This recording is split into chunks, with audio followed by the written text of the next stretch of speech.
What's good, Lucky Lefty Podcast, Honora Boys? We are in the building and brought to you by Honora Whiskey. It is HonoraWhiskey.com. It is that premium American whiskey, HonoraWhiskey.com.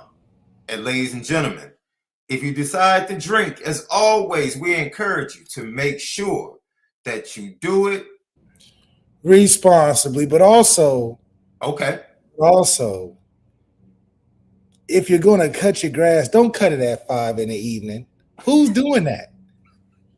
I got to compete with this neighbor across the street who decides that at 5 in the evening, it's time to cut grass. Cut grass responsibly.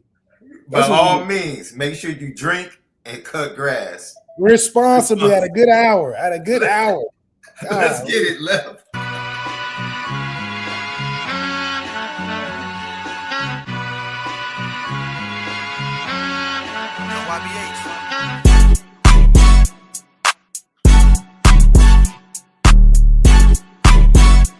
Lucky Lefty Podcast. I am your boy, SD2 Mics. That dude right there, the original Lucky Lefty himself, Malik ZAIRE. We are brought to you by Honora Whiskey, HonoraWhiskey.com. That premium American whiskey, HonoraWhiskey.com. TikTok, Twitter X, Instagram at Lucky Lefty Pod. Then you can subscribe on YouTube. If you do that, we hope you do that. We appreciate you doing that. Go ahead and hit that thumbs up. It definitely helps with the views. Leave your comments, questions. We indeed respond to all. If you have a GTB question, if you have a super chat, get it in so we can get to it quickly. We thank you and appreciate you in advance for those. You already know, Bleav Network. That's who we're courtesy of. Podcast, audio side, the audio edibles each and every day. Over there at Bleav Network, tap in Apple Podcasts and Spotify. And we are presented by FanDuel. We have our national championship matchup. It will be the Indiana Hoosiers, little brothers, taking on the Miami Hurricanes. Yeah, that's what it feels like, the Miamis. The Miamis, you stupid. The Miamis now. Oh, Levis on a smoker. Levis, I can feel it. I can feel it in the air, ladies and gentlemen. Levis on a smoker tonight. Where's the Indiana Little Brothers? It's a non-dream match. In fact, you know what's crazy about this matchup? Let me get this out. Over at FanDuel, 6.5-point favorites. 6.5-point favorites are the Hoosiers in this matchup. You can find that and much more over at FanDuel, FanDuel.com, or simply download the FanDuel app. Go ahead, Left. Now this means more to Miami because this will be the worst loss ever for Miami, losing to such a lame program. I don't care if they won every game by 30 points this year. Indiana football, Hoosier football program is not good. It's not good. In fact, it's the worst program in football history. If they beat Miami, Miami is no longer the swaggiest school of any all-time ever. This is bigger than just losing a game. You lost to a team that has never, ever won anything. That's deep. See, we lost to Ohio State. Okay, they won. It's a traditional football program. This, that, and the third. This is a non-football blue blood on a Cinderella story against what is to believe a cherished program in the football landscape. It's defying all odds. This is literally like Cincinnati basketball. No, this hasn't been good. I'm trying to think of a basketball team that's just so irrelevant, not known for basketball at all. Getting to the championship undefeated. Nebraska basketball, because they're undefeated this year. Nebraska basketball is actually undefeated this year. They beat my Illini. Undefeated this year. Fred Hoiberg, former coach of the Chicago Bulls, has his Cornhuskers basketball squad undefeated. That's a good point. This is literally like Nebraska being against North Carolina in the championship, in the national championship, or Duke, yes, or Duke. You just can't lose this game on the merit of. This is why we say basketball schools versus football schools. You can't lose this game. So yeah, it's the national championship. It's a good team, but it also speaks to why age is important. It just reminded me of this is a modern day versus whoever they play game. You got a team full of literal Space Jam monsters, 2-3-year-older guys going against whatever the competition of an original team is. This is crazy. But you can build it. I don't think it levels the playing field too much because you still need to be able to coach Oregon, Dan Lanning's non-coaching ability. He really cannot coach to me in big game. It's crazy. We have seen what coaching and what a good roster can do. Not what a good roster can be paid for. I still believe coaching matters a lot, but this national championship it's just a very ironic one. I believe we can beat both teams. We beat Indiana the last time, but it also shows that if it wasn't for the media pressure, this could have been the year we grabbed it. But I think it's because I gave so much hate to Josh Allen. Because this is Josh Allen's only year I feel like he can win it. If he's going to win it any year ever, this is the year. So I feel like that's the Miami case. Who do they play? They play Denver next week? Bo Nix. Come on. If you can't beat Bo Nix, this is not the Peyton Manning Denver Broncos when they whooped up on Tom Brady. This is just a good defense and Bo Nix like Josh Allen. Come on. This is America's game for a lot of reasons. And it's Denver versus the Buffalo Bills. The ratings are going to be through the roof. The two quarterback stories, oh, man, they're going to eat it up. They're going to eat it up. It's going to be, they're going to put this in the all-time record books. So somebody's record. I don't know, not my record book, but somebody's record books. Yep. So if he gonna win it, this gonna be the year. And Drake made that thing too. This Josh against Drake in an AFC Championship game would be. Oh, this is for the ages. They gonna manage Tom Brady, Peyton Manning version number 2. Oh man, they gonna be like Pat. Who is Pat Mahomes? The homeboy at home. Relax. It's gonna be the one. Anyway. I tell you what, though. I tell you who's going to be in the NFC Championship game. I can tell you that. I can tell you who's going to be in the NFC Championship game. I can tell you that much. The Rams have to come here to this. Now wait a minute. They did it with Philly. Let's talk about that. Philly did it. Philly was able to do it. But wait a minute. Philly did what? I'm going to talk about how y'all was down. Wait. First of all, I wanted Philly to win because we already smacked Philly in Philly.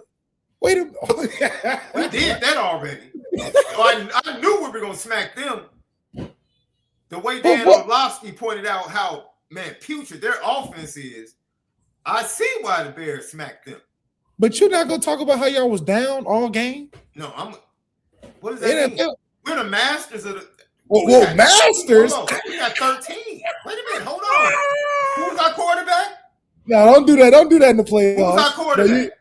That's not a good strategy for the playoffs. That's what he does. That's not a good strategy. They don't bring him a smelling salt until he's down 10 in the fourth quarter. He doesn't wake up until then. What you talking about? Come on, man. You can't rely on. You gonna rely on that? No, he gonna come back in all playoffs. All playoffs. You gonna do the fourth quarter. He's been doing it all year. He's been doing it all year. This is not. He's been doing it all year. Yeah. Okay. No, but I'm gonna keep it a buck though. I'm gonna keep it a buck. I would much rather have faced the Eagles than the Rams. I'll keep that all the way. Yeah, the Rams. Yeah, but y'all got the cold weather on y'all side. Y'all gonna I don't want to do it. I think it's supposed to be like a low of 2 degrees during the game, and we're gonna need all of that. All of that. We need all of that. Y'all gonna let Kyron Williams come back to the Midwest and do y'all in? That's what the plan is. Or this is the problem. The Rams can't stop the run either. Rams can't stop the run either.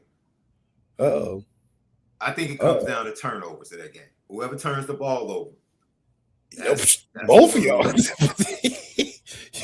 just saying. That's what I'm saying. Y'all, that's what y'all do. Y'all give it to them early.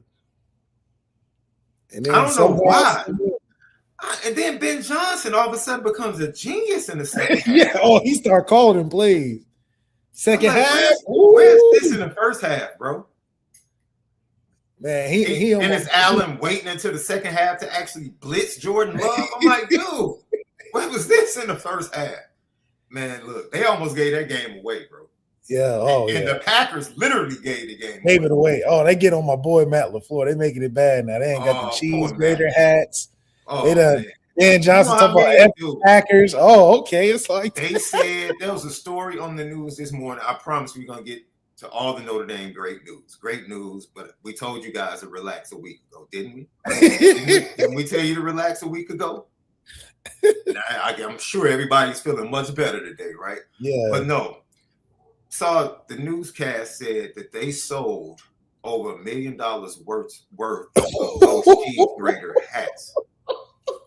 And when I saw that cat Caleb Williams on the post-game desk with an actual cheese grater, grating the cheese, I said, "Oh man!" Then when Ben Johnson said, "Screw them cats" in the locker room, oh yeah, I said, "Okay." Y'all, that's how y'all been feeling that long? Oh, yeah. Okay. It's been like that for a long time, bro. Come on, man. When that cat Aaron Rodgers said, "Who's your daddy?" It rubbed a lot of people the wrong way, bro. The Chicago fans are literally rooting against Aaron Rodgers. That would be the best. To be have Aaron Rodgers go to the crib in the same weekend. I want Aaron Rodgers to go home too. He ain't forget. No, y'all ain't forget about Aaron Rodgers. No.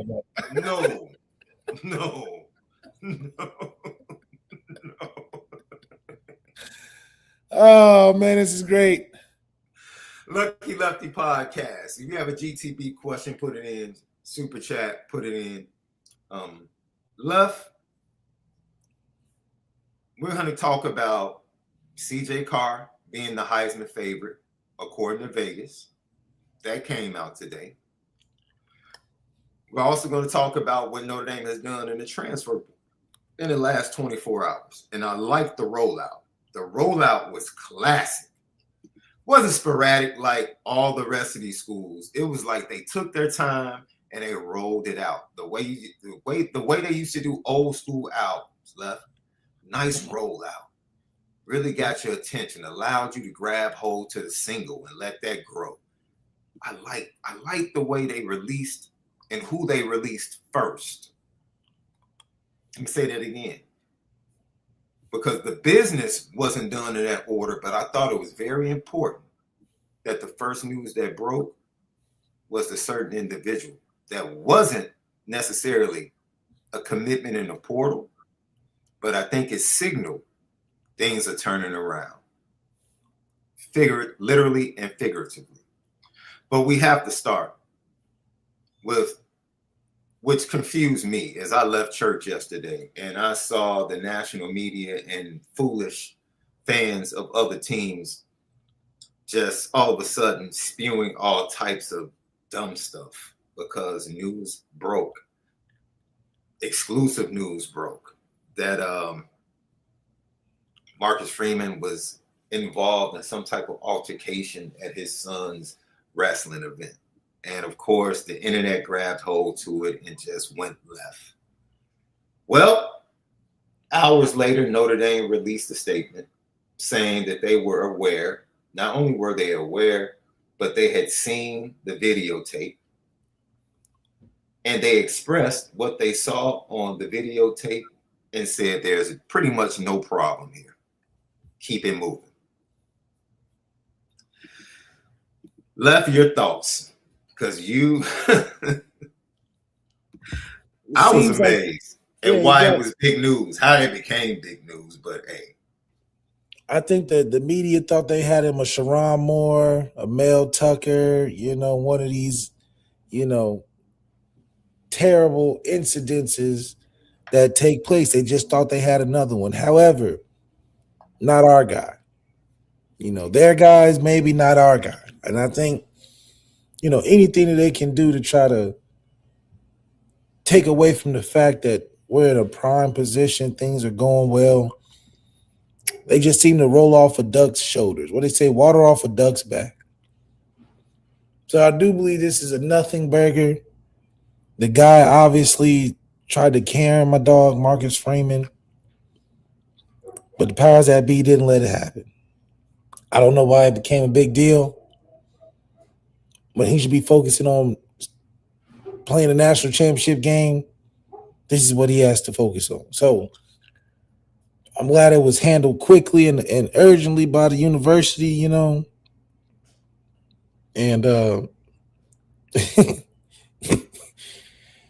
with that, I think it's cool to see us also in the midst of that pull out some pretty good recruits, change the whole narrative in the day, and things are going good. I don't know why people were worried so much.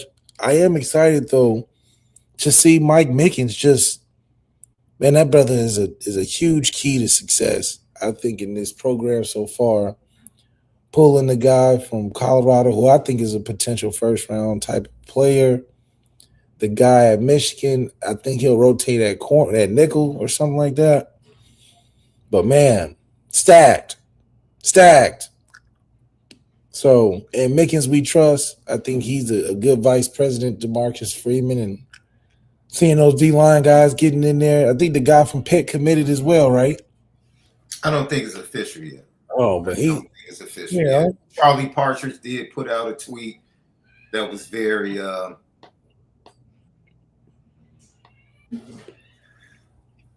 one could assume by his tweet that things are trending in that direction.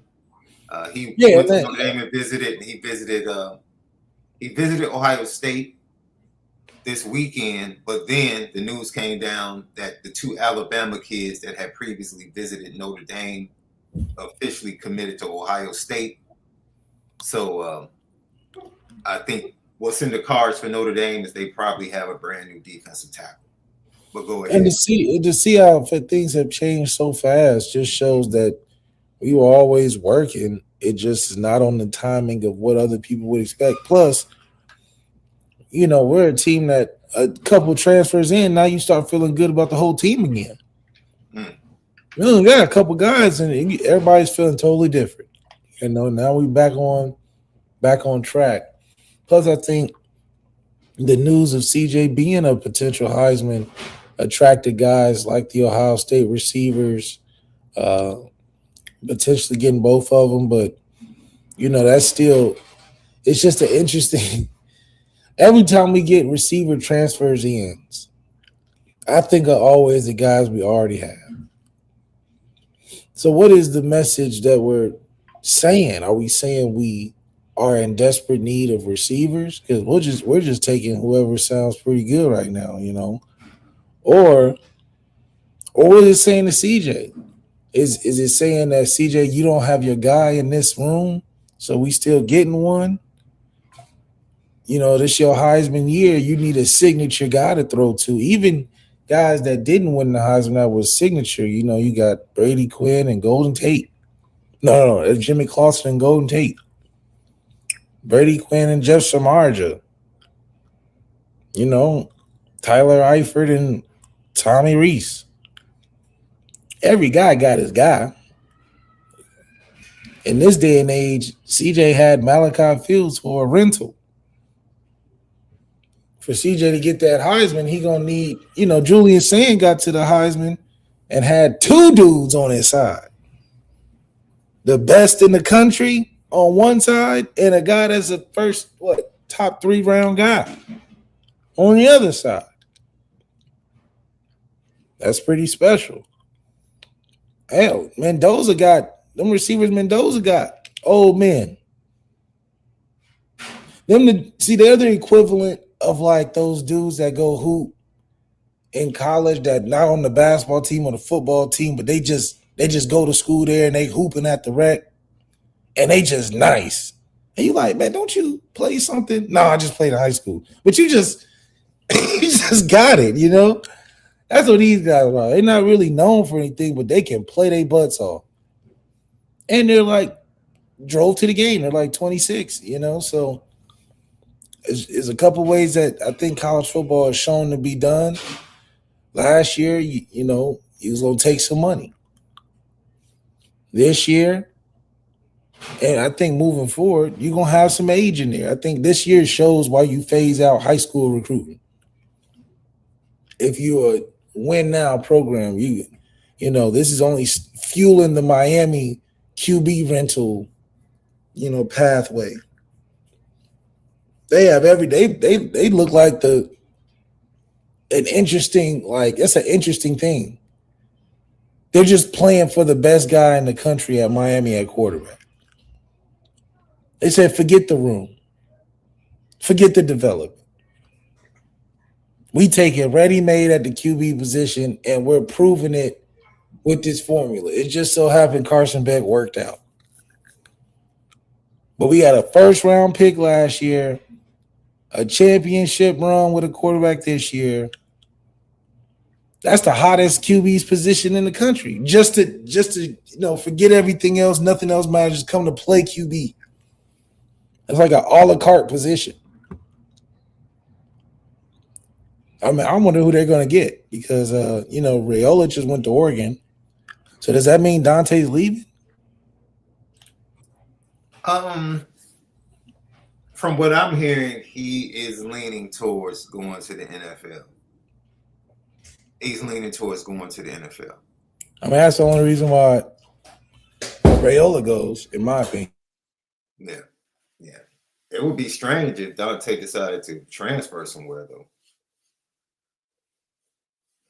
It would be wild. Wouldn't shock me in this landscape. Lucky Lefty podcast. So once again,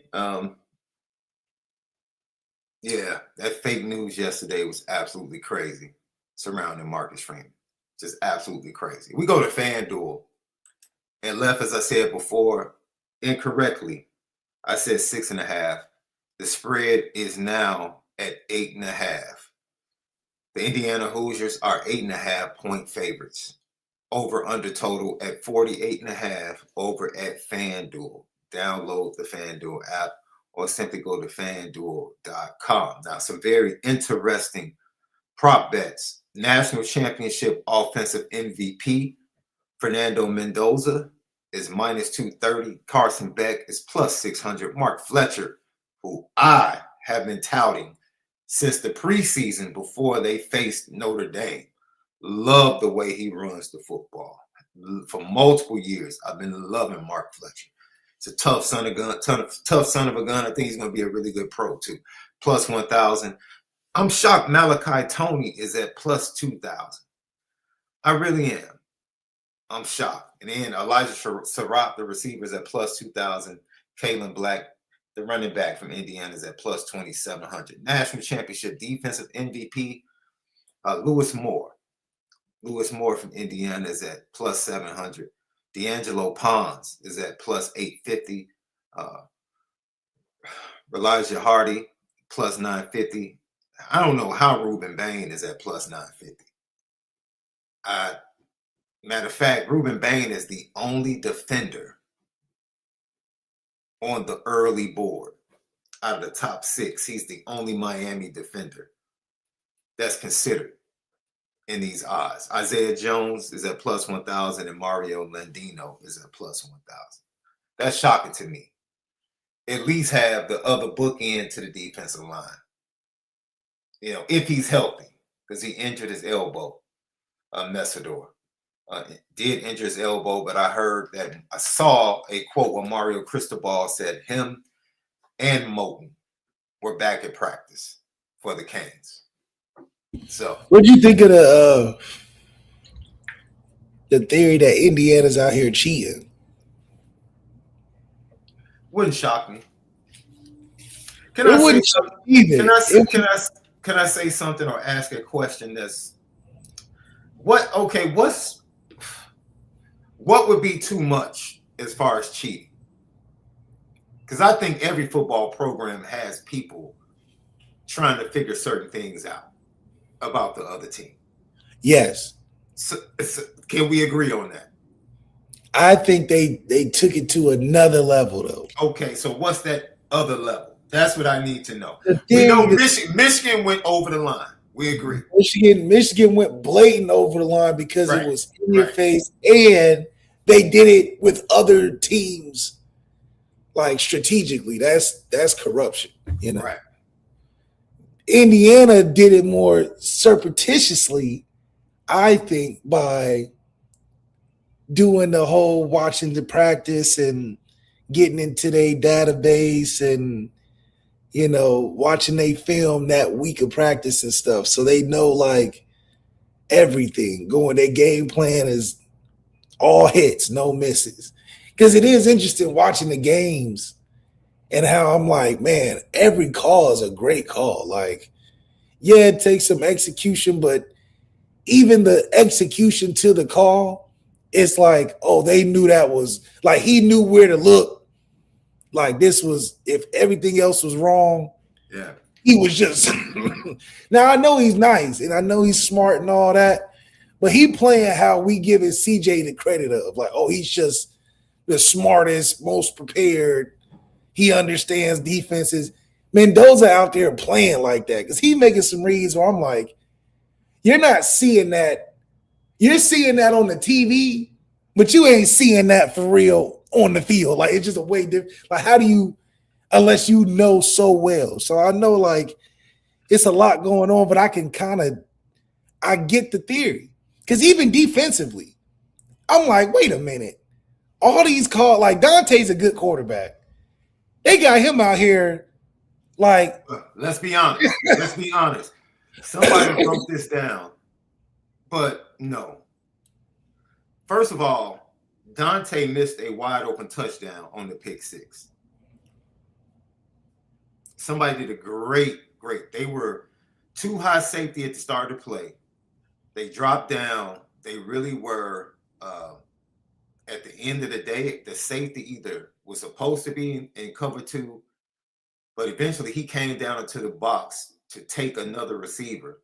And the slot receiver was wide open, backside. Nobody was within 15 yards of him left. And Dante didn't have pressure because Dante just took the easy access throw. Right. And Pons never backpedaled. He never went to his backpedal. It was like, dude, it was almost like he knew what to look for. Like, he knew. Yeah, that's what I'm saying. It's like they know. Is that a DB doing his homework? Because they like to throw. Will Stein it's a DB doing his homework. It's not. Will Stein teaches. You know what it is. Everybody teaches. But that's like you studying for a test, and you know that the study guide is not going to be like the test, but there's going to be one or two that's just like the test. Like, you know what I mean? It's out of 60 opportunities, you guessing right on 5 out of 5. You know where to jump. You know when to. Not that you don't recognize something coming. You can. It's one thing to recognize something coming. Okay, I got a feeling it could be this play. And then there's another thing where it's like it's third down. This the down and distance. Oh, this is where they said jump the play, jump the route. They got the look. I'm just gonna trust coach. I'm gonna jump it. And there's differences. You know, I'm not saying they cheating or nothing. I think the fact that their defense is older. They can do more things. They understand more things as a unit. Mm-hmm. I think we experienced that on our defense, having a Xavier Watts there 4 years and a Riley Mills. Great point. Point that out. That's a great point. So, you know, even though they're not stars, we have the experience of guys that have been in the system or played a lot of football. Jack Kaiser had 70 games. I mean, Jack Kaiser wasn't the main star, but he had 70 games. So when he's He's like he said, he's seen everything. Mm-hmm. So that balances out a lot when you have a bunch of young, fast superstars, because then you start showing. I mean, they had Dante looking like, where's the open guy? Now, obviously, they blew some coverages, but after a while, you start seeing 12, like the things that hits every game for the whole 13, 14 game season.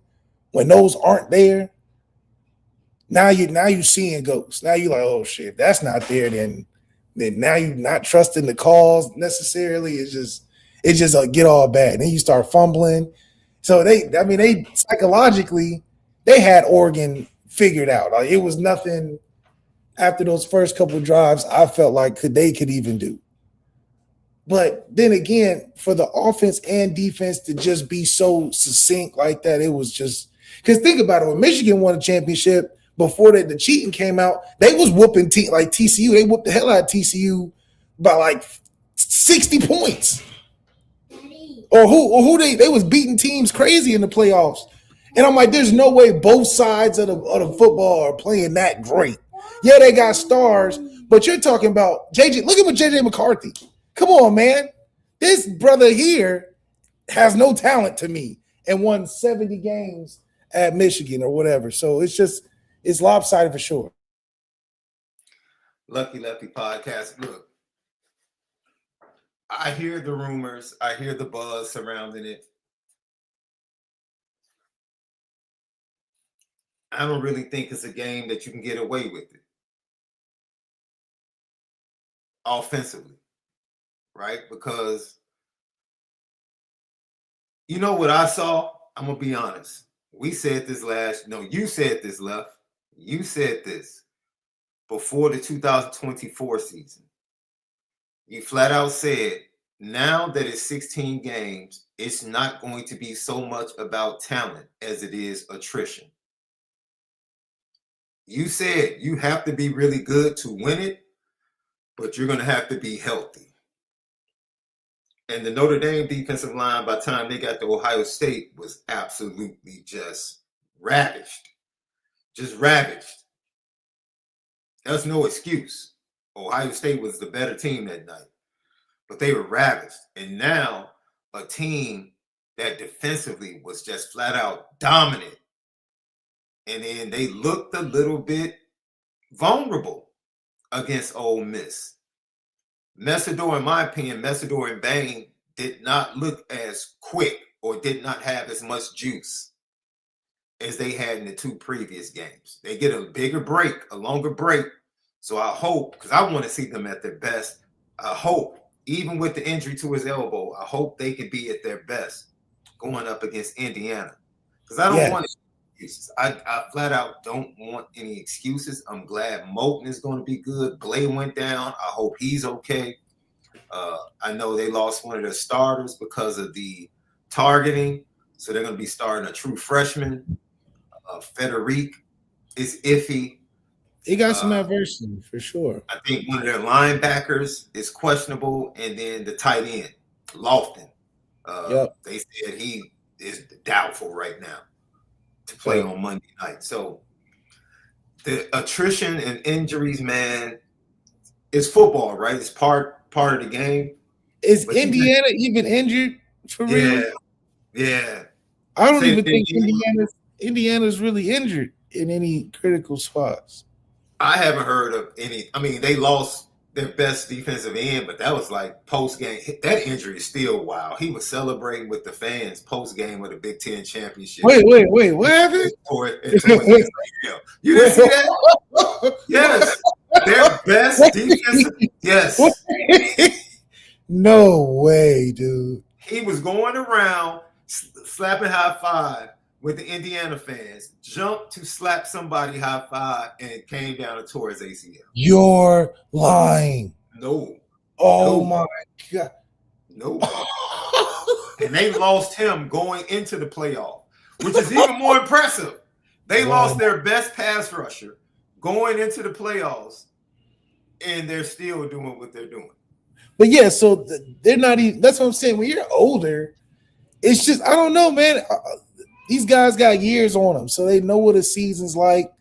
Their body's a little banged up. They different. They just different. It's just these young dudes, DeCorian Moore, he can't make it through a season his first year yet. He like, damn, this how these dudes still running around. Yeah, they got that. Man, that's crazy. I told, man, age matters, man. Age matters. I'll keep it a buck. Notre Dame, look, Damon is saying it perfectly because these are my sentiments, right? I have no connection at all to Indiana, right? You know my Chicago connection to Miami. I love my boys. I want my brother JP to enjoy and get a championship and feel that vibe. But like Notre Dame in 29-22 says, go Canes. They're on the schedule next year. I'm from the old school. I need that game. Yes, I want the defending champs coming into Notre Dame Stadium the first Saturday in November. Absolutely. I need that. I need that, especially considering that the front part of the schedule is blah. It's blah. Now, you never know which teams can jump up and be really good teams. You never know. Damon is right. I need that. I don't just need revenge from the previous season. I need the defending national champions coming into Notre Dame Stadium. And I want them coming in undefeated. I want them clean and clear.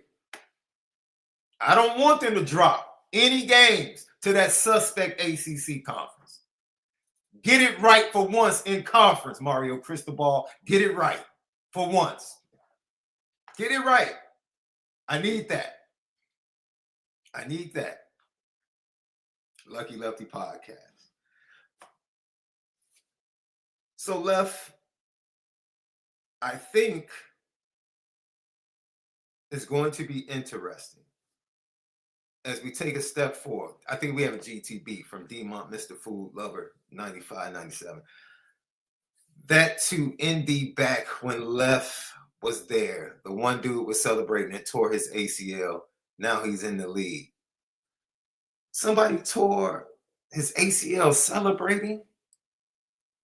Left, do you remember that? Somebody in the chat help us out. Was it a Notre Dame guy? A Notre Dame guy that was celebrating and tore his... Oh, you're talking about Drew Tranquil.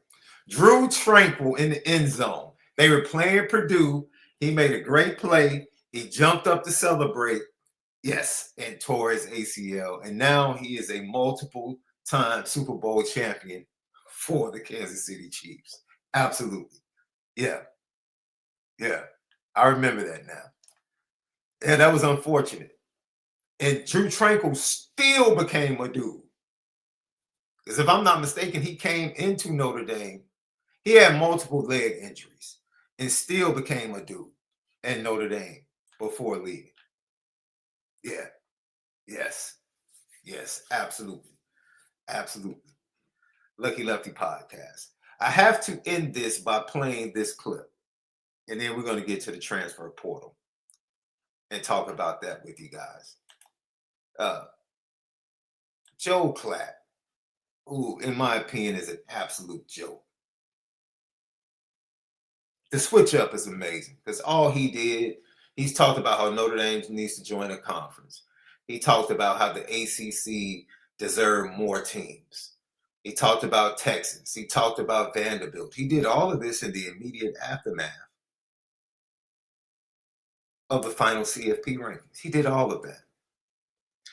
He had the nerve to then post this after the playoffs had gotten to the national championship game. This is what irritates me, ladies and gentlemen. This is what irritates me. You have to stand on something. Stand on something. Win or lose, stand your ground. The flip-flopper himself, Joe Klatt. Joe Klatt. Of the SEC. It's the best conference in the world. Obvious. Look at what we do. Even though they're the conference that still just plays 8 conference games.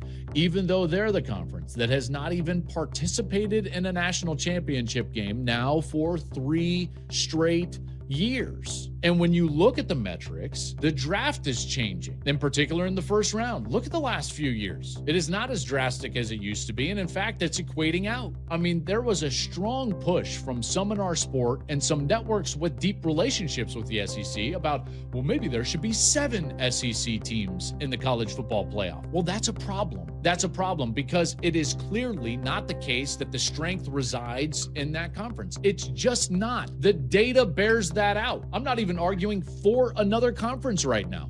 I'm just arguing against this narrative that the SEC is a gauntlet, that it has to be rewarded and that it has to be given the benefit of the doubt. That narrative needs to die. It needs to die a quick death now because it hurts the sport. We barely got Miami into this playoff. I mean, barely got Miami into this playoff. Why? Because of narrative. Because that conference had to have at least minimum 5 because it's the gauntlet. Well, listen, no, it's not. I'm sorry. It's not. The play on the field has been very clearly shifting for a long time. The Big Ten is better at the top than the SEC. And that's not just me saying that. That's what the data tells us. What's clear is that the Big Ten has dominated when it's mattered. They're 4-0 in the playoff of the last 3 seasons. They're a game away from their 3rd straight national championship. And maybe, just maybe, what would be better for the sport is if we started to step outside of our silos and stop arguing about who's the best silo. Because when we do that, all we do is point fingers and nobody looks at fixing the entirety of the sport. Nobody does. So as we argue for our silo to be so good, I want this conference, that conference. Well, guess what happens in the meantime? No one's looking out for the overarching product. And we see that with a broken structure. We see that with a broken calendar. We see that because we can't get a CBA done. We can't get Congress to give us antitrust exemptions. We can't do a lot of things. We're playing semifinal games on a Thursday and Friday night. Why? Because the structure of our sport is broken. We can probably start to fix these things if we stop yelling about who's the best. The gauntlet talk needs to go away. I don't want to hear it. SEC coaches who text me about the gauntlet, stop it. Iowa just dropped a 30 burger on your darling Vanderbilt. Get out of my face. See, unfortunately, Joel, you have too much video evidence out there of you flat out puckering up as the SEC bent over, and you admitted at the end of that you bought what coaches from the SEC were feeding you, hook, line, and sinker. You bought it, and now you want to call them to task or take them to task. No, sir. That's not how it works. That's not how it works, Left. You don't get to regurgitate what other people are telling you. You don't get to regurgitate that, and then when it doesn't go the way that you think it's going to go, then you back up and point the finger at them like they said that. That's what they said. That's not how it works. And I don't want to hear it anymore. No. You're accountable for what comes out of your mouth. You chose to say that. You chose to say those irresponsible things. You chose, after all year, applauding how Notre Dame, despite the early losses, were one of the best teams in the country and could beat anyone. You said that. In the immediate aftermath of the final rankings, you flipped total 180 out of nowhere.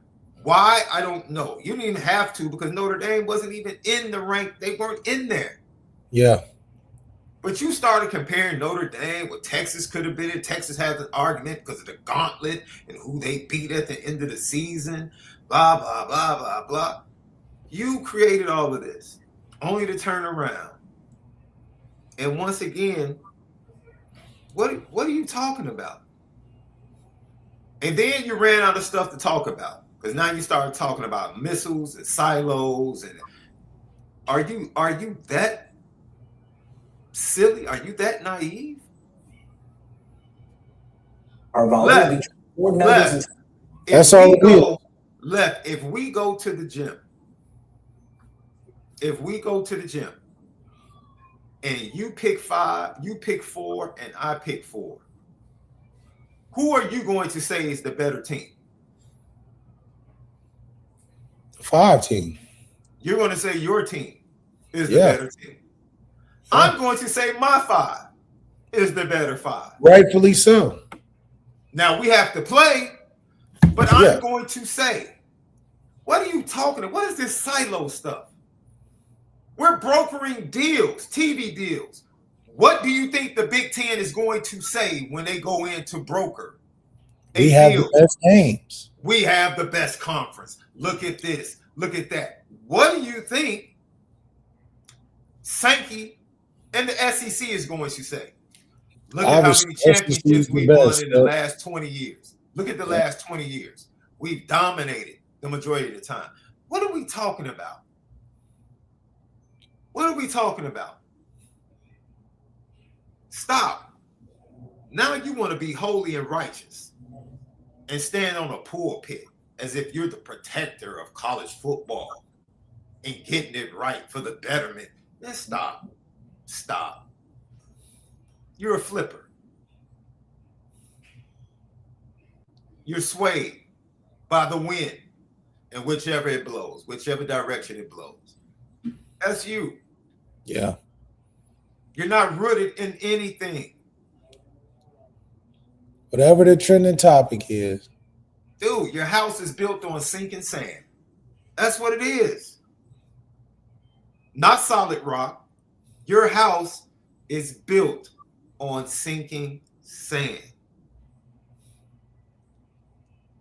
So how about you control your silos?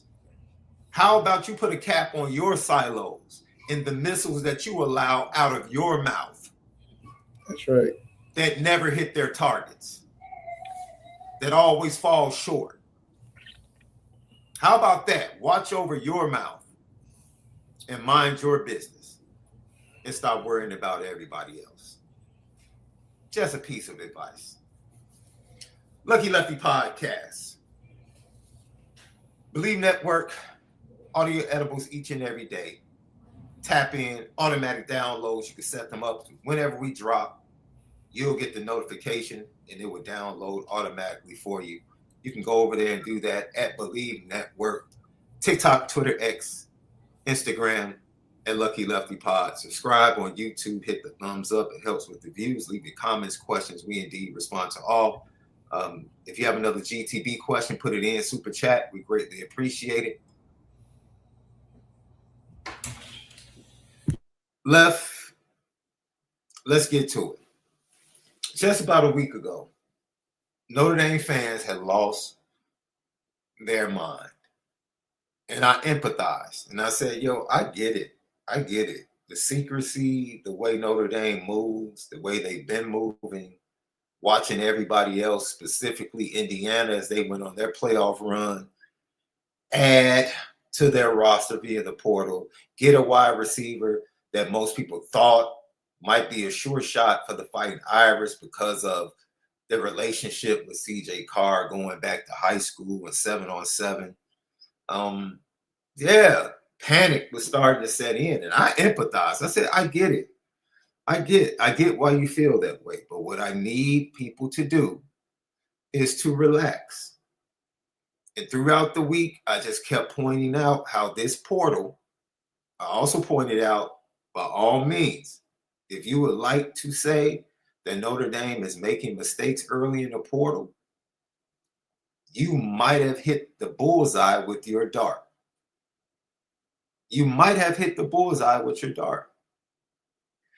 But that did not mean that Notre Dame didn't have other shots or other darts to throw to beat your dart. You have to be patient. And all of a sudden, day after day, in my opinion, the transfer portal became littered with more talented players and better fits. And something that Notre Dame fans, I don't know if Notre Dame fans have noticed this, something Notre Dame fans have been begging for. It seems like Notre Dame has finally moved just a little bit from an administrative standpoint to go after. Notre Dame literally just got a young man in the portal who is going into his true sophomore year. Let's throw a party, Notre Dame fans. The hard stance that Notre Dame has always taken with either going after grad transfers or going after people that had the credits and the right core curriculum to go ahead and get into Notre Dame has been broken. They signed a player. I can't believe I'm saying the word signed. That's where college football is now, left. We're signing players.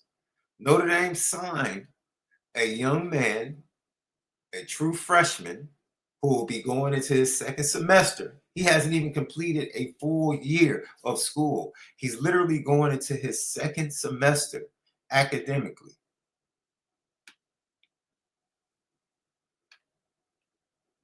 Notre Dame is changing right before your very eyes. Right before your very eyes. Right before you've been asking for it. See it, Irish? You were one of the main ones saying Notre Dame needs to come in to the modern way of doing things in college football. It took us nothing. It took us nothing to get back on top real fast. My friend, I think, yeah, you got your wish. You got your wish. You got your wish. You got your wish. They're here. Slowly but surely, with the influence of Marcus Freeman and possibly Mike Martin as the GM, you're here. You're here. Maybe it was the anger from not getting into the playoff that finally pushed the administration to the point to say, you know what? Let's go. Let's go get some guys. Whatever needed to be done, it happened. And Notre Dame signed cornerback Jaden Sanders. Yep. Cornerback Jaden Sanders. He played in all 12 games. I remember him coming in, playing a little bit against Ohio State. He also played a little bit in the USC game due to injury. He looked like a true freshman out there, but he competed. I liked what I saw. It's a lot there. There's a lot. He's only 6'1", 193, but he's long. He plays long. Instinctual football player with good range. And look, he was targeted 24 times, allowed 17 receptions. We're going to have to do better than that. Joining our defensive backfield. But that's a good start.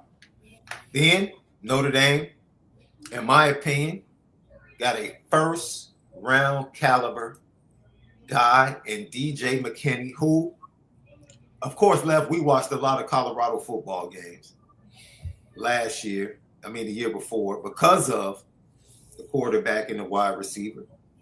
But the counterpart to Travis Hunter, who got tried a lot more than Travis Hunter, was DJ McKinney.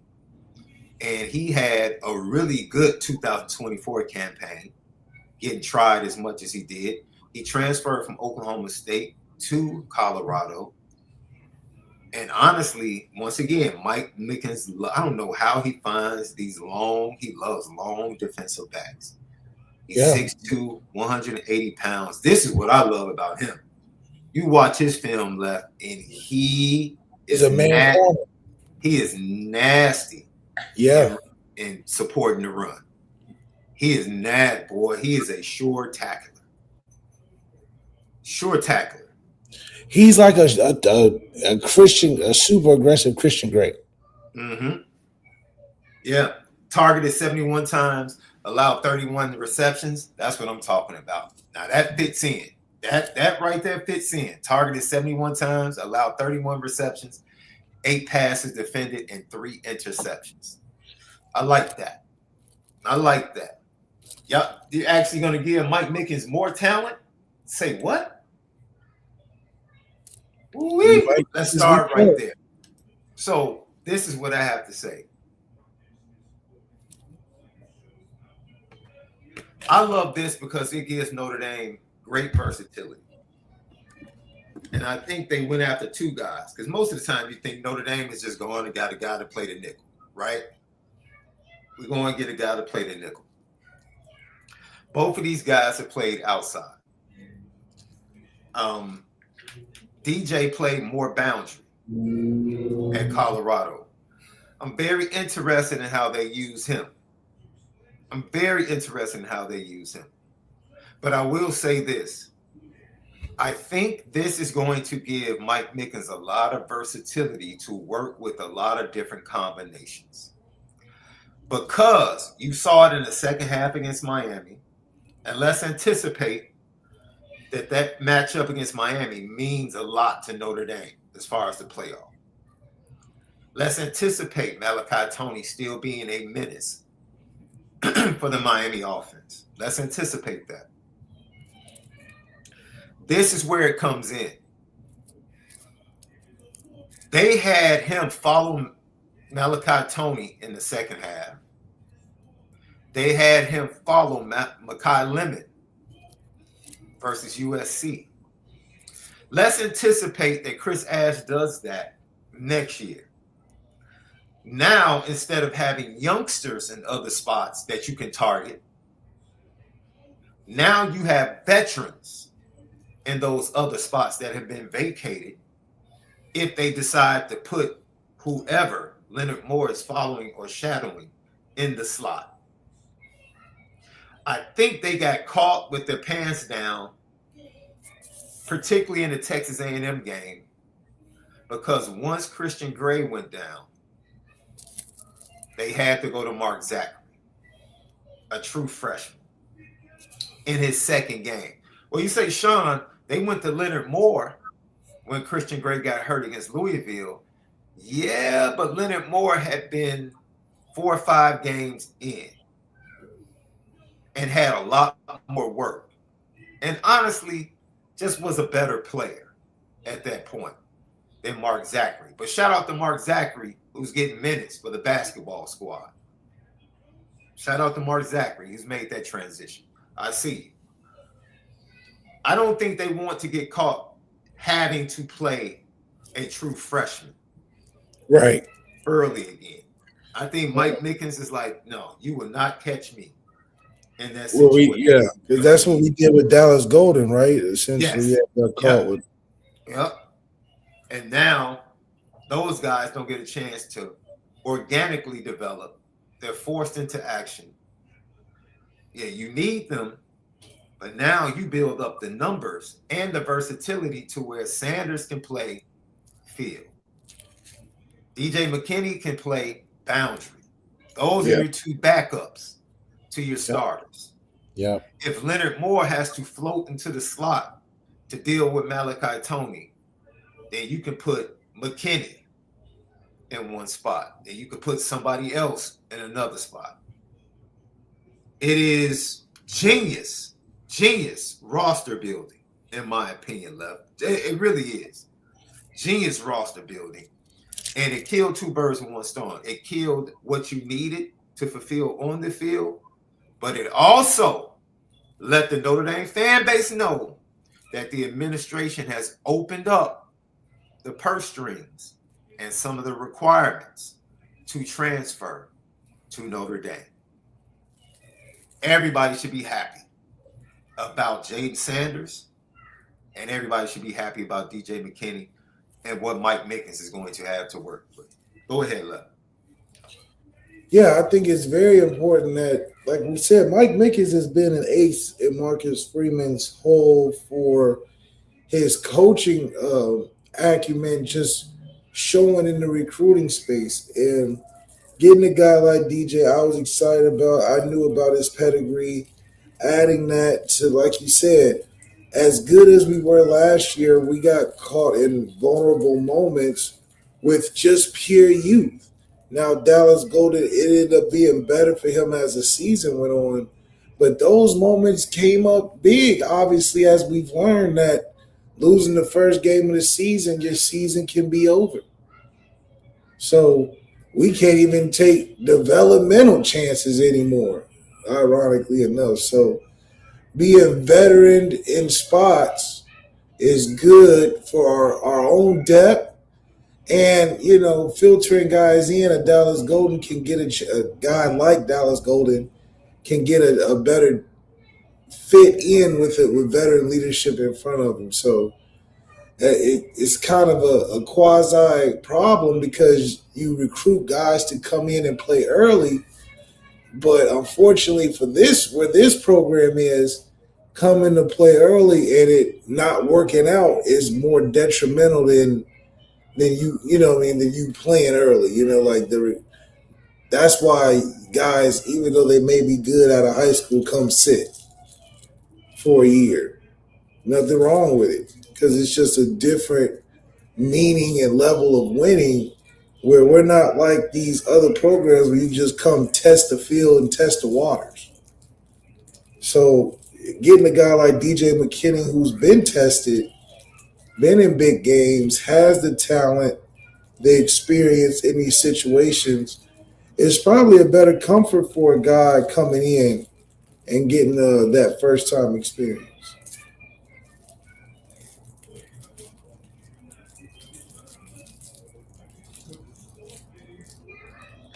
I think we still might see. It's interesting because I think Notre Dame is not. I don't think Notre Dame is done in the portal. No. I definitely think they're going to get a kicker. But Jawan Sider put out a cryptic post talking about under construction, and I'm like, okay, like if you go get a running back, it better be a dude. This better be somebody that's getting ready to jump in the portal that hasn't jumped in the portal yet. That is like first, second round talent, can't miss. Are both of the Penn State guys out of both of those guys played 4 years, right?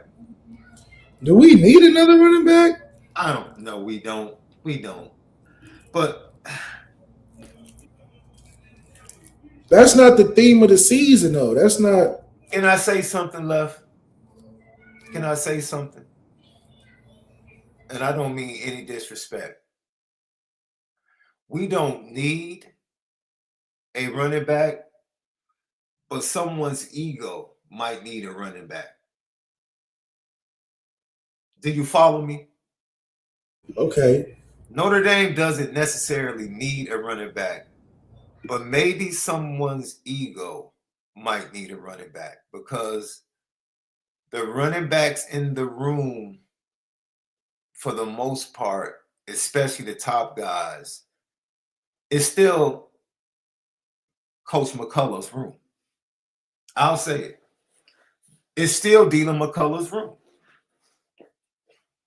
It's still Dylan McCullough's room until the true freshmen that are coming in assert themselves. It is still Dylan McCullough's room. Yeah, all the pomp and circumstance, Dylan McCullough will be somewhere. I guarantee you, Jay Love and Jadarian Price will still be talking about Dylan McCullough as they shake the commissioner's hand. Yeah. Dylan McCullough is more responsible for the two great running backs in Notre Dame than the current running back coach. It is what it is. It is what it is. You can't say much. And it would still be his room for another year or two unless there is a big-time running back brought in through the portal. Yeah. I'm not trying to be messy. I'm really just stating the obvious. It's right there in front of our face. Yeah. Nothing that I've heard. I'm just looking at it. Yeah, that makes sense. I need credit on something, Darian Price and Jeremiah Love were Dylan McCullough babies. He can take the credit for guiding them in their journey, but he can't take the credit for nothing else. He didn't develop that. So once again, to answer the question, we do not need a running back. However, maybe someone else feels like they need a running back in the room.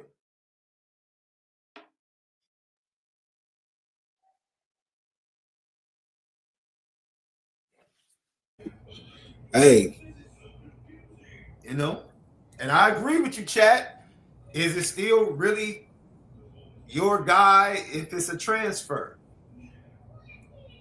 I agree. However, I don't know, man. I that's just a sense situation for sure. he put up the cryptic tweet. He put out the cryptic tweet saying under construction. Well, what's under construction? We got 3 guys capable. We don't know who can pop out of that room. What's wrong with that? What's under construction? I look, instead of, I'm keeping it a buck. Instead of putting energy into looking at running backs in the transfer portal, go check in on Command Spell in the 27 class. How about that? Go get that dude. Go make sure Command Spell doesn't end up at Georgia and ends up in South Bend. Let's put all of our energy during the contact period, because the contact period is open right now. Go do the most. Conserve energy from the portal and direct it in that monster's direction. Point it in his direction. Seal the deal with him. Get him to South Bend. That portal running back stuff, dead that. Dead that. Dead that. Unless you're about to tell me that Notre Dame has signed Jeremiah Love for $6.5 million to come back to Notre Dame. That's the only construction I want to be witness to. And that's not happening. That's not happening. Speaking of the running backs and speaking of the talent that's coming in, the Notre Dame recruiting class moved in today. Today was their move-in day. Classes begin tomorrow. And Notre Dame gave us a little sneak peek of the 26th class moving in. Check it out. Yo, Brian, coming from Philly. Thank you to my parents for moving me in. I love y'all. What's up, Irish Nation? It's Thomas Davis Jr. here. 70 what's our day? Let's go, man. North Carolina in the house. 704, baby. Now on 9, let's go. Let's get to work. What's up, Ronnie Dunham in the house, moving day to day, trying to get to work. Let's go. What up, everybody? Jane Finley from Alito, Texas. Excited to get to work. What's good? Bubba Frazier here, Savannah, Georgia. Let's get to work. Tiki Hola here, freshman defensive tackle. Out here with the family moving in. Rooming here with my boy J.O. Let's get to work. What's going on, Irish Nation? This is Nick Reddick checking in. You know, my whole family's moving me in. I'm rooming with Elijah and Noah, so I'm ready to work. Let's go. It's Brady Robinson. I'm ready to get to work. From Dallas, Texas, wide receiver. Let's go. What's up, Irish Nation? This is Elijah Goldie. I'm from Fredericksburg, Virginia, and I'm very excited to get on campus to get to know everybody. Javen Osborne, freshman running back here at Notre Dame, just checking in. Just moved in. Appreciate my pops and everything. Ready to get to work. Let's do it. Go Irish. Yeah. So they're ready, moved in. Where the NIL money at? I see a lot of dorm rooms. That's right. That's right. It's Notre Dame. That's right. That's right. It's Notre Dame. You don't get to spend that. You know, spend that NIL money on Uber Eats. That's what you. I'm checking in the Eddie Street. You know, catch up with me as I'm walking up the elevator or something. You know, where's CJ living at? That's how we can determine if it's good over there. Where's CJ living at? I don't know. I saw CJ working out.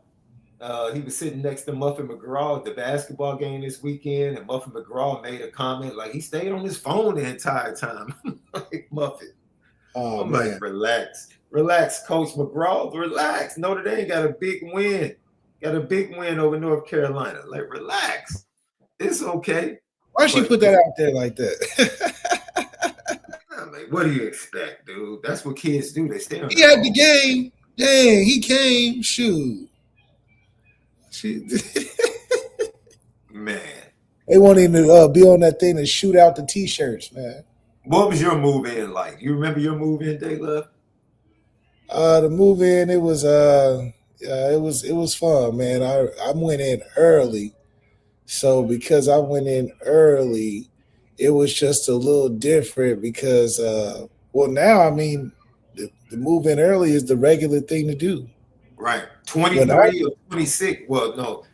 Everybody in the class were early enrollees except for 3 guys. yeah, So yeah. yeah. Yeah, that's pretty crazy. Yeah, when I did it, it was only me and 4 other guys.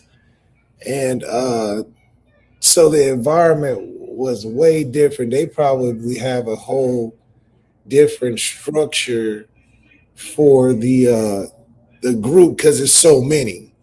It was only 5 of us, so it was like, man, we just gonna drop you in the bucket and you kind of ask around like, hey, we can't divulge a whole department to you because it's only a couple of y'all. Yeah. Now, because it's so many of y'all, we probably got a whole block of time set up. It probably works how the summer works, except everybody else is at school. So I do think it's pretty cool that that's how fast college football is moving these days, man. Is that coming in early is not even it almost doesn't even guarantee you anything anymore. You know, if anything, you just doing school. Definitely doesn't guarantee that you're going to be there the following year at the same time. It don't guarantee you're going to be here the following year. It don't guarantee you on the field. It don't guarantee. Because think about it. The way Notre Dame is acted, the spring don't mean anything. It don't mean a darn thing. Because by the time fall come, you know, guys getting healthy, guys getting in, guys transferring in, whatever, those be the starters. All that competition stuff in the spring, because what Riley Leonard do? Come right in, 2 weeks before the game, went to championship. So it's like, you know, it's really a developmental part of the spring, but it just kind of throws you off now because so much happens between now and the first game where rosters are, you don't know who's going to be on it. Because think about now, it's probably getting cool that after the spring ball transfer portal, that's probably going to be hotter now because guys are going to be moving even more, and they trying to do it before the season started and all type of stuff. So maybe they treat these spring games like recruiting games for guys, you know, getting tape for guys. You know, I mean, this might change how the spring is treated. You know what I mean? Yeah. Very much so. So, look, I think one of the things that we definitely need to check in and tap into with this class is that they're in early. For me, especially, I love all of the defensive linemen being in early so they can bulk up, work on their bodies. The running backs and wide receivers have an opportunity to still be able to go out there and do what they need to do, but still they need to get stronger. So, like you said, Left, how beneficial as it was always super beneficial to come in early. Years ago, everybody seems to do it now. So I don't know how beneficial it is. But more than that, I need this team to be bigger and stronger. That's what I want. I want this team to be relentless in the trenches on both sides of the ball. I want them to impose their will next year. I want them to reset the line of scrimmage on both sides of the ball, and I want it done consistently. I want them to bully teams, flat out bully teams next year. So if they're bullying teams with the offensive line, they have more than enough. And I wouldn't be shocked if they ran for more yards next year, collectively, than they did this year. Wouldn't be shocked at all. Wouldn't be shocked at all. Lucky Lefty Podcast. You go to FanDuel, FanDuel.com, as we said before. The Indiana Hoosiers are an 8.5-point favorite with an over-under total of 48.5. And the Heisman betting odds for 2026 have been released. And CJ Carr is a favorite to win the Heisman Trophy, along with Texas quarterback Arch Manning. Coming in right behind him at plus 1,000 is Jeremiah Smith. Tied with him is his teammate, Julian Saint, at quarterback. One more quarterback from the University of Georgia at plus 1,300 is Gunnar Stockton. And the new quarterback for Indiana, Josh Hoover, is at plus 1,300. You can find that and much more over at FanDuel.com, or you can simply download the FanDuel app. Plus 800 to win the Heisman. Left CJ Carr. What are your thoughts? Well, it's it's a long shot. I think it's going to be having to be a change in the offense for that to happen. It's going to have to be CJ focused, which we talked about. This year's about the quarterback. That's it. It wasn't about the quarterback last 2 years. Last year was a prime year for him to get ready for this year. Mastering offense, we talked about that. Having his guy, that's important. So, yeah, if he's slated to do it because it's the window for it under a Marcus Freeman tenure at Notre Dame that needs to get not only back to the playoffs, but now that we have what many have believed to be the missing piece for so many years, having a quarterback, now you have no excuses, and he's got to be producing at what people believe to be is going to be a high level. So that's going to take Denbrock to really accentuate his talent and what he's really good at, and that's not running the football. That's not read option. That's not necessarily, him freestyling either. He's a quarterback that you got to give him his set of plays, call some intermediate, call some short, call some deep, let him check some stuff. It's got to be all in if we want to see his total success, which means the run game has to complement the pass game, has to complement CJ. We can't take we no longer, you think about our offense next year, what are we going to do when we ain't going third and short? We don't have a direct to Jeremiah Love or just an easy handoff to Jadarian Price. So there's got to be a total mind shift in how we attack defenses because it has to come from the quarterback. We don't get another chance. I don't think we'll have many 94-yard long runs and bail us out. CJ's going to have to lead some game-winning drive. CJ's going to have to lead us out when we are behind. Yeah, we'll have a running game, but it's not going to be as impactful as having two top. I mean, it's ridiculous what we literally had.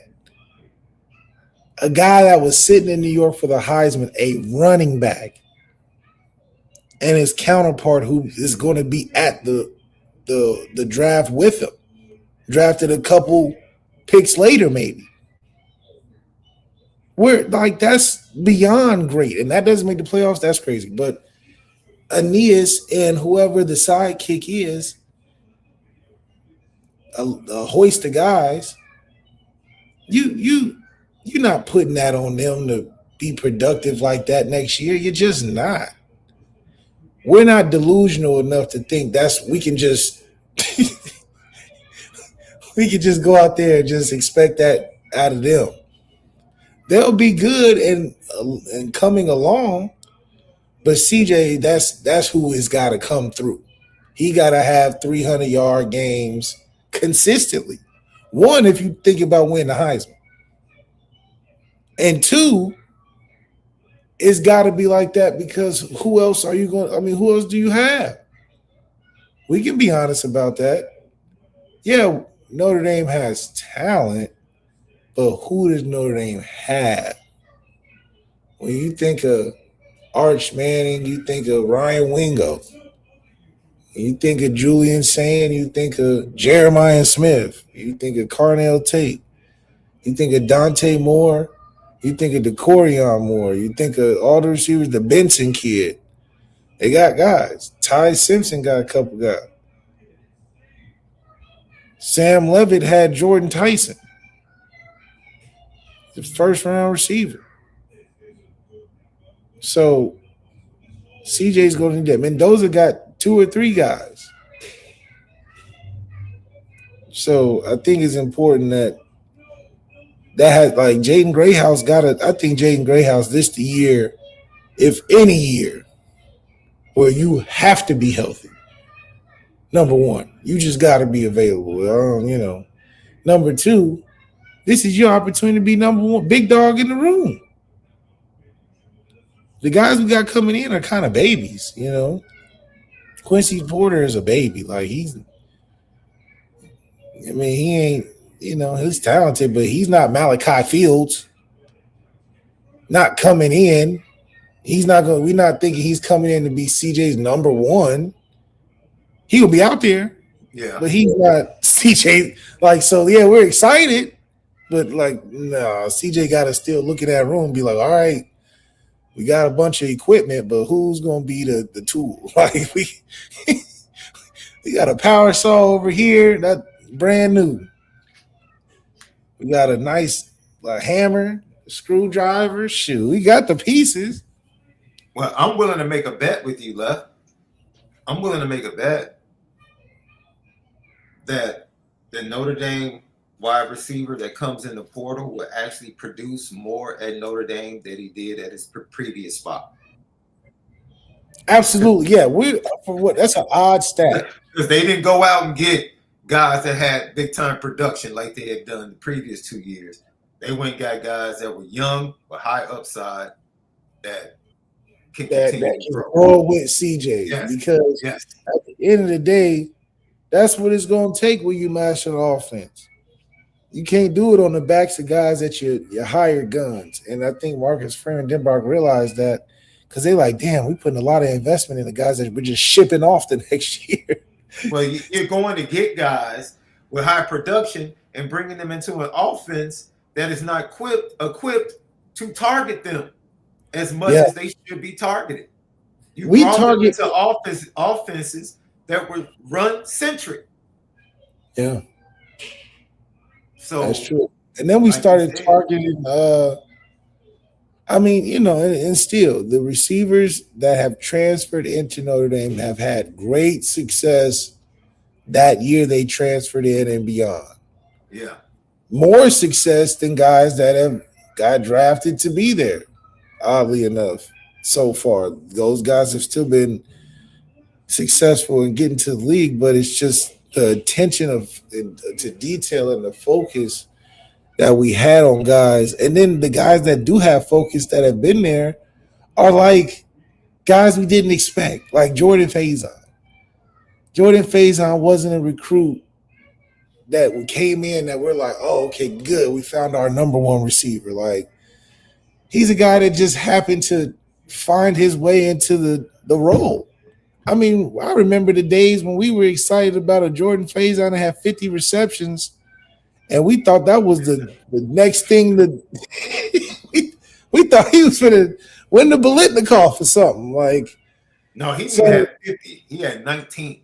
Oh, I'm sorry. Yes. I was 50. He had 19 receptions. And his brother had 19 receptions. We thought we found the next golden ticket. Yeah, we thought we had him. So the bar was really low. That's what I'm saying. So it would be nice to have a guy we highly seek be productive from our development. GTB question from Hunter H. What's up, Hunter? Can Quincy Porter get 500 yards in this offense? Well, I don't think this offense is going to look anything like the last 2 years. I think second half, I'm sorry. This offense when the running backs coach is trying to get stars. I really think Denbrock wants to transition to this being a CJ Carr-centric offense. And it's time. It's time. you could still have a 1,000-yard rusher. I think, if I'm not mistaken, Black just went over. I think Black, one of the running backs from Indiana, just hit 1,000 yards in the semifinal game on the season. The other running back is like 900 yards. So if you're going to have balance, CJ's going to throw the ball to Faison. The way they were talking about Elijah Burris, you expect him to get looks. Quincy Porter won't be available during the spring.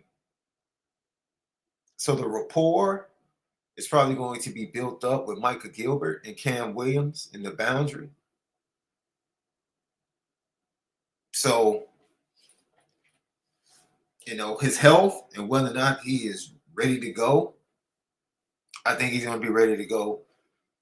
I just don't think they're going to push him to really play in the spring.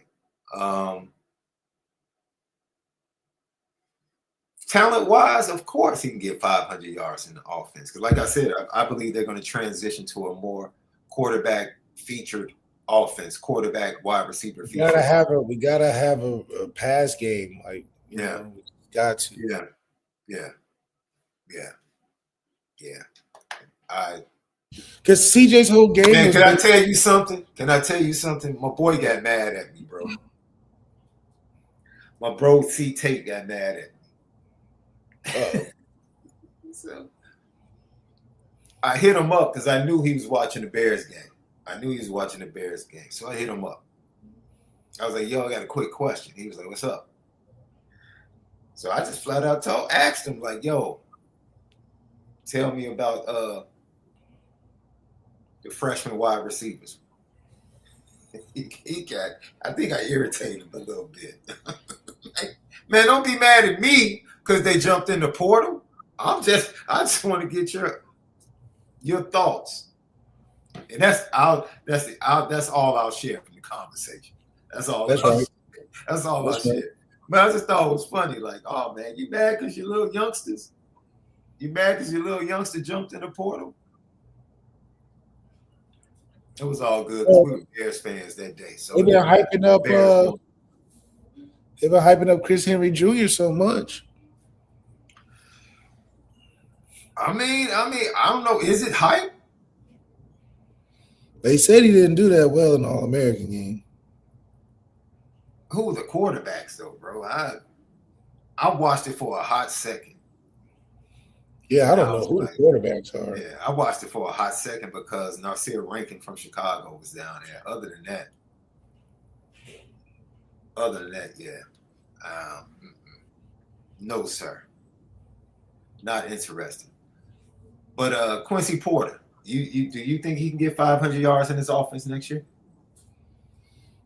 Man, I think Denbrock got to do right by CJ. You know, I'm really saying I think it's an odd fit. I'm saying it now. It's an odd fit, and Denbrock got to figure out, got to change his ways, man. You know, because I don't think we getting off of CJ unless this kid that came in talking about we finna have a quarterback competition, Teddy Gerard. Unless he come in as more athletic aside, other than that, I think Denver got to find a way to make CJ look really good.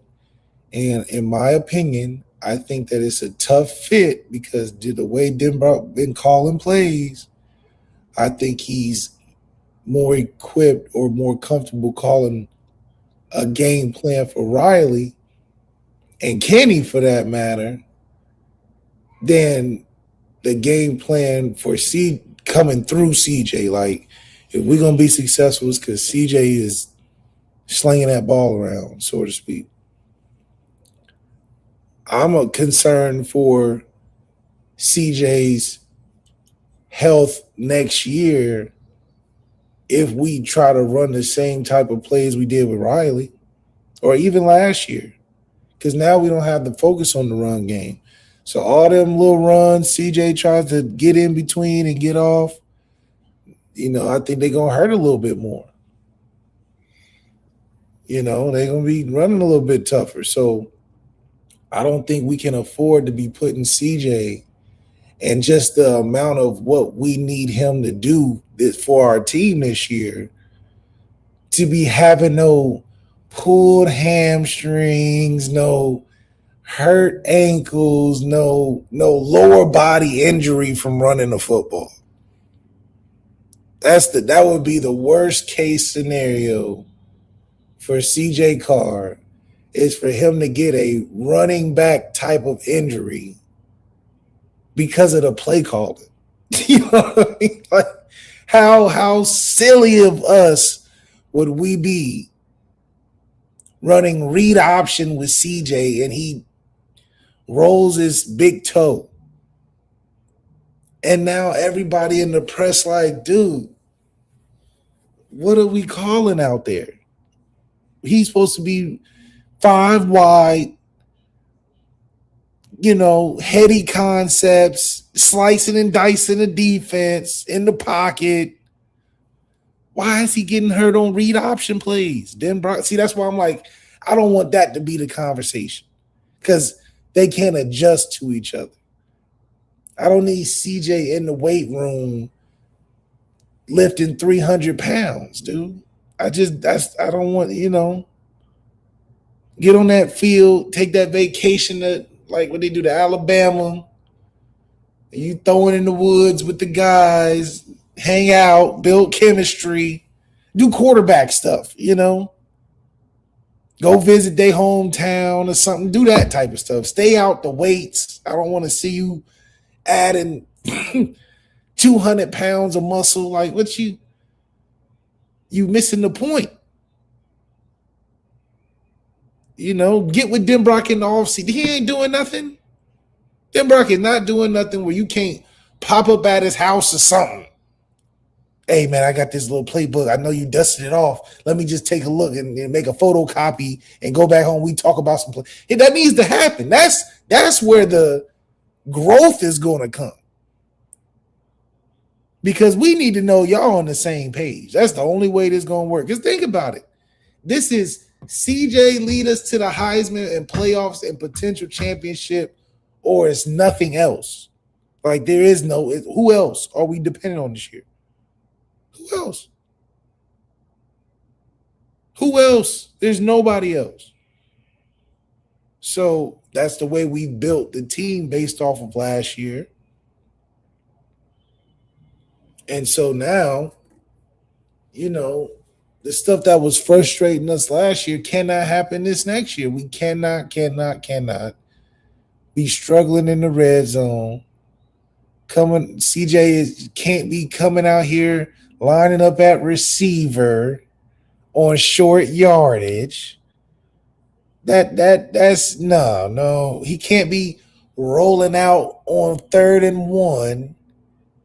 He's not running a 4-5 by next year. It's just not going to happen. And we're not fooling nobody either. We need to be calling Illinois under the center, hand it off, play action, dump the tight end over the ball. I mean, come on now. That's what we need. You got to get back to some of that 2000s, playbook.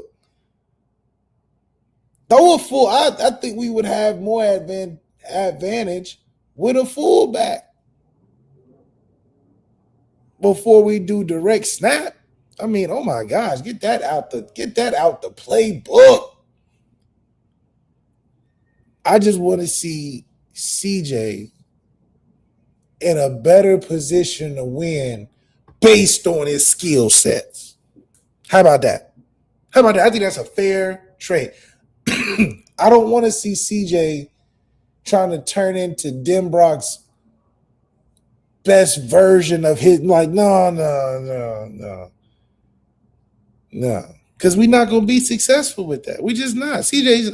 I would prefer if CJ had less than 300 yards rushing next year, which means that somebody else had to touch the football, get the football, be involved, where he can distribute the rock better. Let him be in that. I don't want to see CJ with 900 rushing yards and 2,500 passing. Like, that's just, come on, man. Because the attempts to get 900 rushing yards for CJ Carr, it's going to take a lot. And I don't want to be seeing that. Challenge our offense for other guys to win the football game. Because for the last few years, we love to filter and deduce all our productivity through one or two guys. It's amazing. It's literally amazing how we funnel the success of our team always through one guy when we have so many options that it's just weird. It's just a weird thing. Like, you look at Georgia, Zachariah Branch went from USC, catching punts, went to Georgia 1 year doing the same thing. They make it look so easy. I mean, it's like, dang, that was a good transfer, like good fit, all of that. We get a guy, and and it's like, yeah, we trust him. He's killing at practice. Oh, man, this dude's going to be an all-star, and he never gets in the game. So I'm like, well, what happened? And then he leaves and becomes an all-star. Like, that's just, it's crazy. It's a weird thing. So now in my mind, because I thought the success of a quarterback at Notre Dame, the way we've had to call plays, were dependent on the quarterback having to do and be Superman. That's just how it's been. That's just how it's been built. If you're not Superman playing the quarterback position where you can run, throw, lead the team, every clutch, it's just gonna be hard. It's just gonna be hard. So it's gonna be interesting to see how we can cater a guy with pieces that we never accentuate. We just never accentuate. Do our receivers know how to respond? Like, do our receiver room know that, okay, what happens in a game where it's dependent on them to make a play? How comfortable is our receiver room right now for the past 3 or 4 years where if we've been in a tight spot, they're like, whew, thank God we don't have to catch nothing. We just got to block and see Jeremiah Love get busy, or see Kyron Williams get right, or Michael Mayer get open in the clutch. Like, how many times? When have we ever said, shoot, Jaden Grayhouse or nothing? Shoot, Jordan Faison and the trio we got at receivers or nothing? Never. I've never felt like the receiver room ever had pressure to be like, shoot, we got to make a play or we might not win this thing, guys. Win. The brief drive with Steve Angeli, the brief 7 plays with Steve Angeli when the receivers felt like they could make an impact in the game. That's it. 7 plays in a playoff game. We had 90 passing yards versus Georgia and less than 100 versus Ohio State. Like pitiful. Lucky podcast. But just to support your point, Left, last year, Notre Dame had 3 receivers over 450 receiving yards. 3. That's not getting CJ to the Heisman. But CJ only had, in 12 games, CJ only had 293 attempts. That's low. That's very low. I mean, so it's like that is going to turn into what? Because if you're talking about Heisman, 290 attempts in 12 games where is that getting you? Where is that getting you, SD? Because realistically, CJ is going to go from 290 to undoubtedly closer to 500 in one season. That's almost 250 more decisions he's got to make next year. This is a whole new position for him. If we just breaking it down in math perspective, we're literally saying next year, CJ is going to go from 290 attempts, decisions made on the football field, to close to 500 attempts or decisions made in one season with a whole new cast. That's a lot of faith and trust and what the expectation is. And I don't think people realize that. That's hard to do, man. That's hard to do. Because, shoot, I'm telling you, everybody watching, it's very easy to play football when you have 2 first-round running backs next to you. I'm telling you, SD, it's the greatest thing. Because think about it. It's like, man, shoot, it's getting tough. I know my guy can grind out 6 yards for me. 6 yards, the defense is like, oh, I'm tired of this dude. Now I can sneak in my big plays. I ain't worried about, you know what I mean? It's just a relief. Think about Dak Prescott with Zeke Elliott. And that brother was chilling. It wasn't until Zeke left, then Dak had to throw for 4,500 yards every year, and they ain't win nothing. You know, that's how it goes. That's how it goes. Super chat for my guy, Mr. Contracts. Malik, you should be on staff. You got my stomach hurting talking about CJ Carr rushing for 1,000 yards. Real talk and go Irish. I mean, think about it. That's Denbrock's formula, man. He's not Jaden Daniels. He's not me. He's not Deshaun. He's not, like, he has to coach differently. Your play calls have to be different. And the last 2 years, they've been progressively, I'm not going to say worse, but just more of like, what are we calling here? I think they've been limited by other things. But they couldn't be. They couldn't. No, because I think Riley is way more. The game. I'll leave it like this. Tell me the game. Tell me the game.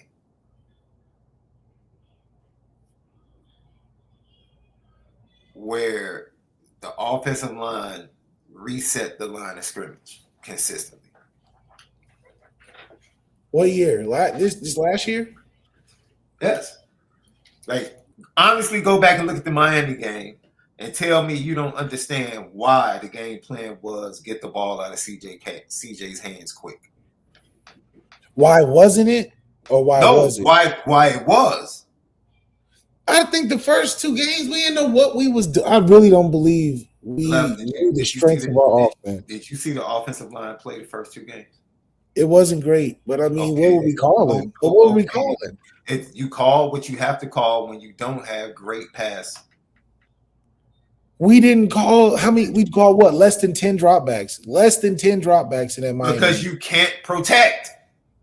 How do you know that the first game? What do you do? Because when they had to pass, they couldn't protect. When the run was taken away and they had to go and score with under 2 minutes left, and Miami knew they had to pass, what happened to the pass protection? We gave away the football twice on You're poor talking play about calling. during the game. You're talking about during the game. When they had the ball, and when we had the ball in the last to go down the win, and Miami knew they couldn't run the ball, could they protect? We didn't call great plays, and no, we didn't protect on those all last. I'm saying No, we didn't protect on those last 2 plays. Okay, no, we didn't. The same way you say, the same way people say, if you get a yard and you can't get a yard with your offensive line and your running backs, you don't deserve to win, right? That's what they say, right? If you can't get a yard, half a yard with your running backs, you don't deserve to win. Well, if you need to go down and score and you have to pass the ball and you can't protect your quarterback, you don't deserve to win. But that came from momentum. That came from a trash. We gave the ball away twice on trash calls. Just the momentum and the offense. Think about it. How do you go from calling a game like we did against Stanford? That is night and day, totally different than how we called a game versus Miami. Deuce, I don't care about the rest of the season.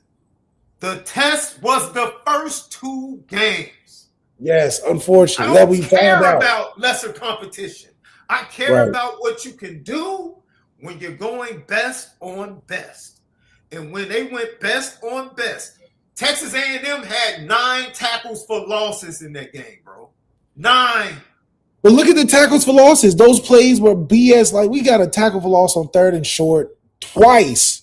That's terrible. I'm not about to say you're wrong. SD.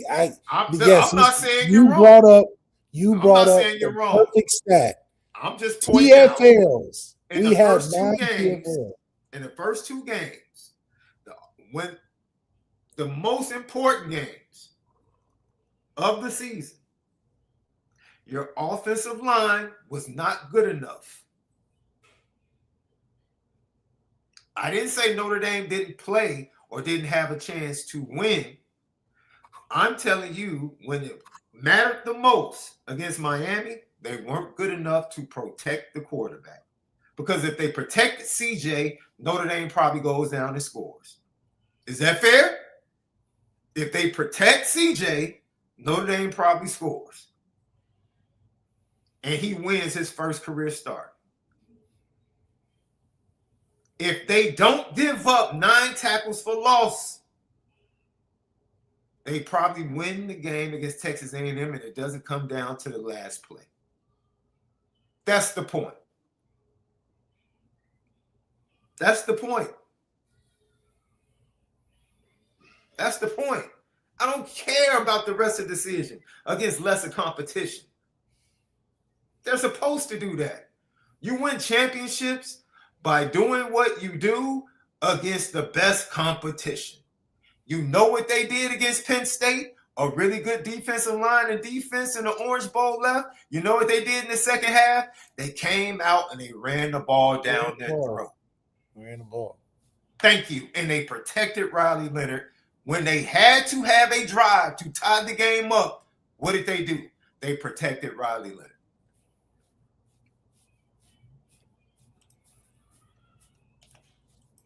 What did they not do this year when they needed it? They did not protect and did not prevent tackles for loss against the best competition. That's all I'm saying, Lev. Okay, but we didn't have a great I can't excuse. Lev, if you have a poor offensive line, what do you call it? We got to stop playing. If you know as an OC that you have a poor offensive line, what do you call it? I can't say it. What's a poor offensive line that won 10 straight games? Stop playing. Let's stop playing. Let's stop. We don't have a poor offensive line. Okay. Did a Miami? Poor offensive line is poor all season. They're all season. You are who you are. Do you realize? Do you feel like the Notre Dame offensive line was who they were against the other 10 teams, or the truth about them was shown the first 2 games against Miami and Texas A&M? I think we're about to play this game. There was a failure on multiple levels on those first 2 games. Absolutely. We had to be on all cylinders. Answer the question. We weren't on that. You're dancing. You're doing the Macarena right now. You're dancing. Yeah, Jay Grid. Jay Grid's absolutely right. The Bears had a terrible O-line the entire year. That's a bad O-line. You don't have a bad O-line in 2 games and then have a great O-line the rest of the season. That don't happen. Okay. What's the Bears O-line this year? They win them games. What? Okay, and have they been consistently good against good and bad defenses? They've been the same, correct? I don't want to hear they got better. Yes, because they played worse defenses. Yes, they got better against worse defenses. Yes. What are we talking about? USC's defense is trash. That's different though. They're if trash. You have a bad offensive line, you're bad against bad teams and good teams. That was the Bears' offensive line last. We didn't have a bad offensive line. We Did I didn't say they play. were bad? Did I say they were bad? Stop changing the discussion. I didn't say they were bad. I said it is when you are pressured. That's when it reveals who you are. So you're saying them being pressured and them playing bad because they were pressured make them bad. I'll give you a perfect example. You know who the Notre Dame offensive line was in 2024? When you needed it, they gave it to you. When you needed a drive, they protected the quarterback. When you needed a big first down, they paved the way for Riley Leonard.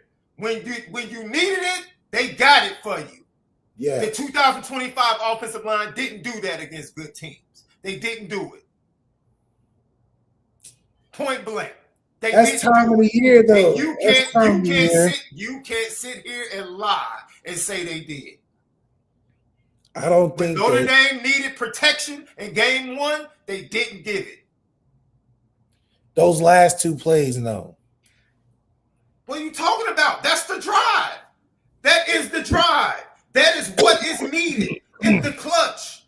We need our quarterback to be protected right now to go win this game. They failed. Going into Texas A&M, we don't need to give up these tackles for loss against this team, because if we don't, we can run through them and blow them out. And what did we do? We kept them. Call bad plays. All bad plays. The Texas A&M game wasn't just about the offensive line, because the defense was absolutely putrid. Defense was tough, but the first game, we didn't call the right play. We didn't call plays. I'm not debating calling the right plays. You can keep talking that. That's a totally different conversation from the offensive line not doing its job. Totally different conversation. When was the last time you saw a Notre Dame offensive line consistently reset the line of scrimmage? I'll wait. Because you're going to have to go all the way back to your offensive line. But I'll wait. The year we went undefeated, 2018? No.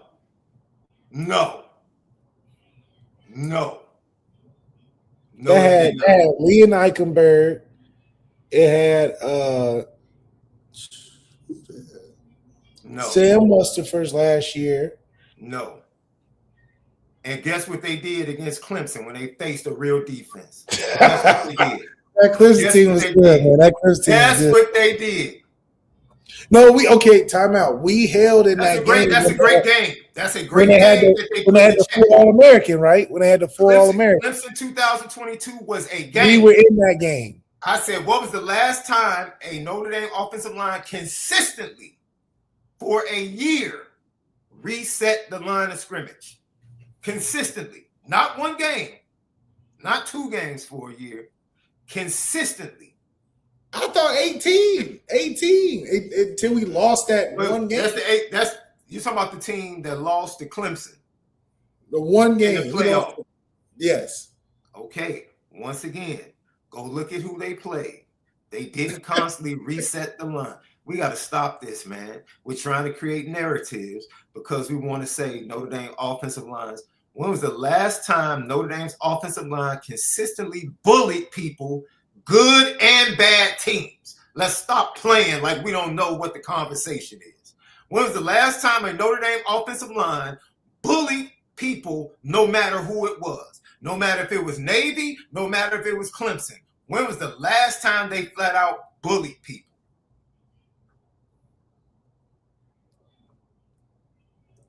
You can say when we went to the championship, we just ran into the end of the road with a better team. We spent the entire season left. We really want to talk about this. How many rushing yards did they have against Georgia? Terrible. How many rushing yards did they have against Penn State? Terrible. People need to really go stop. Once again, when did they bully? Outside of the first drive against Ohio State, what did they do? That's stop, man. We gotta stop. We definitely just be honest. Just be honest. The Notre Dame offensive line has not sniffed a Joe Moore award in a decade, bro. Yeah. Let's be honest. They haven't been bullies like that, bro. They just haven't. They haven't been bullies. And that's what they need to be. They need to be bullies.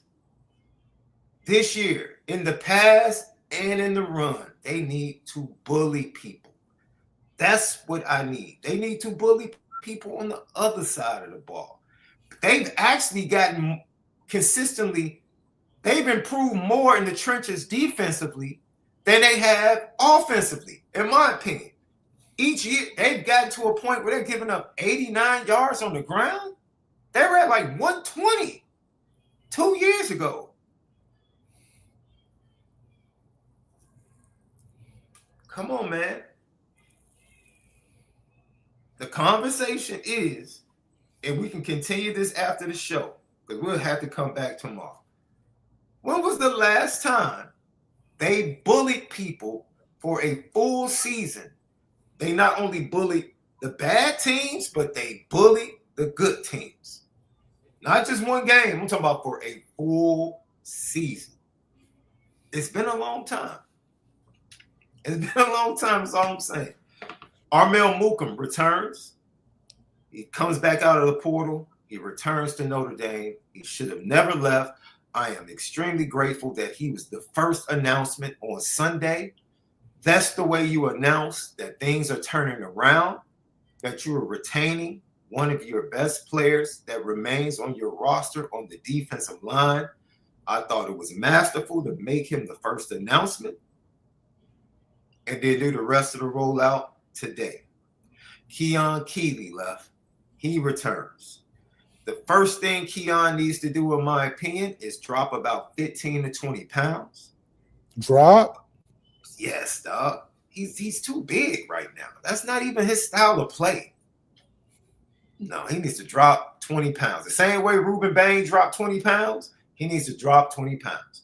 Play at 265, 270. You are an edge player, and your best route to the NFL. Say it again. But that's our probably too small. You said you wanted size and speed.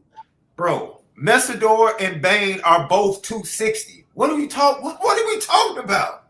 And so Miami's too small too? How much is Keon? 280? It's like 280.